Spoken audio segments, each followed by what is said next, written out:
ってまあこれがうちの大黒柱一応紹介してるな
这个公园很大，刚刚看只有那个什么粉蝶花啦，是只有粉蝶花，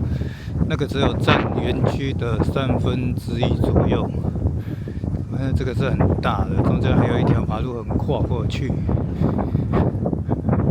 然后因为这次我们要去另外一头，它这次停的点比较差，它从另外一个海边的那个停车场进来。上次是从正门口那边回去的时候，可以顺便看郁金香。如果说自己来的话，这边其实停留时间可以停留久一点，只是交通会花的时间比较长一点，要从上野直达车到应该是日立吧，然后再换车过来。上面是写说换过来要15分钟，然后另外一班那个上野那边有直达，今天早上看到10点，竹立紫藤花公园那个 JR 的车站就在旁边，走过去5分钟就到了，所以下次可以参考看看。但是那个竹立紫藤花园的票很贵，我今天是参加旅行团，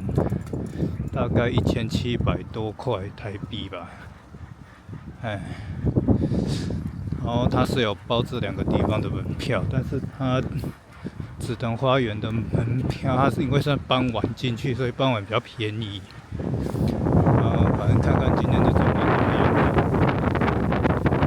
这次太晚来了，如果说全部看到4种花，紫藤花、杜鹃花、粉蝶、知音，大概要在4月底之前来比较安全一点。不知道是怎样，给那风要求讨，我上次来没有这样子，然后上次来是满开，有没有这个车我忘了。我这个车可以绕一圈。